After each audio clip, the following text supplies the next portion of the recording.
राधे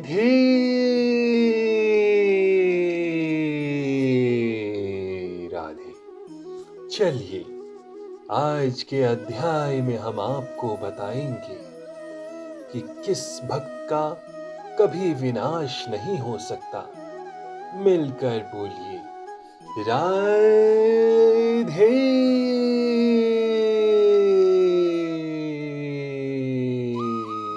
राधे। वो तुरंत धर्मात्मा बन जाता है और स्थायी शांति को प्राप्त होता है। हे कुंती पुत्र, निडर होकर घोषणा कर दो कि मेरे भक्त का कभी विनाश नहीं होता। इसका कोई दूसरा अर्थ नहीं लगाना चाहिए। 7वें अध्याय में भगवान कहते हैं कि जो दुष्कृति है वो भगवत भक्त नहीं हो सकता। जो भगवत भक्त नहीं है उसमें कोई भी योग्यता नहीं है। तब प्रश्न ये उठता है कि संयोगवश या स्वेच्छा से निंदनीय कर्मों में प्रवृत्त होने वाला व्यक्ति किस प्रकार भक्त हो सकता है। ये प्रश्न ठीक ही है। जैसा कि 7वें अध्याय में कहा गया है, जो दुष्ट आत्मा कभी भक्ति के पास नहीं भटकता, उसमें कोई सद्गुण नहीं होते।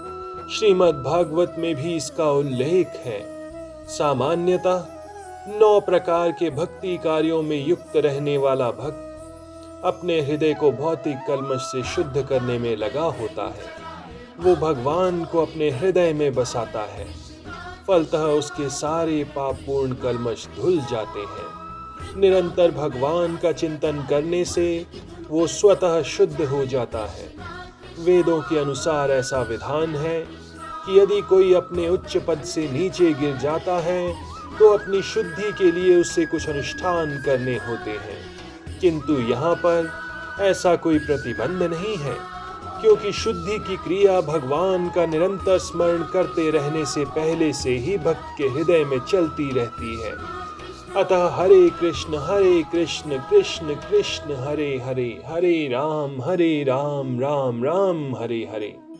इस मंत्र का अनवरत जप करना चाहिए। ये भक्त को आकस्मिक पतन से बचाएगा। इस प्रकार वो समस्त भौतिक कल्मशों से सदैव मुक्त रहेगा। हे पार्थ, जो लोग मेरी शरण ग्रहण करते हैं वे भले ही निम्न जन्मा स्त्री, वैश्य, शूद्र, श्रमिक क्यों ना हो, वे परम धाम को प्राप्त होते हैं। यहाँ पर भगवान स्पष्ट कहते हैं कि भक्ति में उच्च तथा निम्न जाति के लोगों का भेद नहीं होता। भौतिक जीवन में ऐसा विभाजन होता है, किंतु भगवान की दिव्य भक्ति में लगे व्यक्ति पर यह लागू नहीं होता। सभी परम धाम के अधिकारी हैं। श्रीमद् भागवत में कथन है कि अधम योनि चांडाल भी शुद्ध भक्त के संसर्ग से शुद्ध हो जाते हैं। अतः भक्ति तथा शुद्ध भक्त द्वारा पथ प्रदर्शन इतने प्रबल हैं कि वहां ऊंच नीच का भेद नहीं रह जाता और कोई भी इसे ग्रहण कर सकता है। शुद्ध भक्त की शरण ग्रहण करके सामान्य से सामान्य व्यक्ति भी शुद्ध हो सकता है। प्रकृति के विभिन्न गुणों के अनुसार मनुष्य को सात्विक, रजोगुणी तथा तामसिक कहा जाता है। इनसे भी निम्न पुरुष चांडाल कहलाते हैं और वे पापी कुलों में जन्म लेते हैं। सामान्य रूप से उच्च कुल वाले इन निम्न कुल में जन्म लेने वालों की संगति नहीं करते, किंतु भक्ति योग इतना प्रबल होता है कि भगवत भक्त समस्त निम्न कुल वाले व्यक्तियों को जीवन की परम सिद्धि प्राप्त करा सकता है। राधे राधे। ये तभी संभव है जब कोई कृष्ण की शरण में जाए। जैसा कि व्यपाश्रित शब्द से सूचित है, मनुष्य को पूर्णतया कृष्ण की शरण ग्रहण करनी चाहिए। तब वो बड़े से बड़े ज्ञानी तथा योगी से भी महान बन सकता है। फिर धर्मात्माओं, ब्राह्मणों, भक्तों तथा राष्ट्रियों के लिए तो कहना ही क्या। अतः इस क्षणिक दुखमय संसार में आ जाने पर मेरी प्रेम भक्ति में अपने आप को लगाओ। इस संसार में कई श्रेणियों के लोग हैं, किंतु तो भी ये संसार किसी के लिए सुखमय स्थान नहीं है। यहाँ स्पष्ट कहा गया है, अनित्यम असुखम लोकम। ये जगत अनित्य तथा दुखमय है। और किसी भी भले मनुष्य के रहने लायक नहीं है। भगवान इस संसार को क्षणिक तथा दुखमय घोषित कर रहे हैं। कुछ दार्शनिक, विशेष रूप से मायावादी, कहते हैं कि ये संसार मिथ्या है, किंतु भगवत गीता से हम ये जान सकते हैं कि ये संसार मिथ्या नहीं है, ये अनित्य है।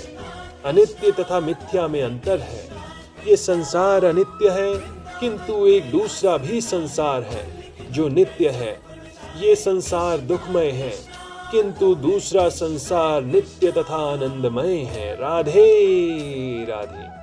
अर्जुन का जन्म ऋषि तुल्य राजकुल में हुआ था, अतः भगवान उससे भी कहते हैं, मेरी सेवा करो और शीघ्र ही मेरे धाम को प्राप्त करो।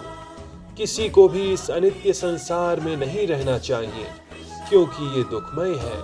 प्रत्येक व्यक्ति को भगवान के हृदय से लगना चाहिए, जिससे वो सदैव सुखी रह सके। भगवत भक्ति ही एकमात्र ऐसी विधि है जिसके द्वारा सभी वर्गों के लोगों की सारी समस्याएं सुलझाई जा सकती है। अतः प्रत्येक व्यक्ति को कृष्ण भावनामृत स्वीकार करके अपने जीवन को सफल बनाना चाहिए। मिलकर बोलिए, हरे कृष्ण कृष्ण कृष्ण हरे हरे, हरे राम राम राम हरे हरे। राधे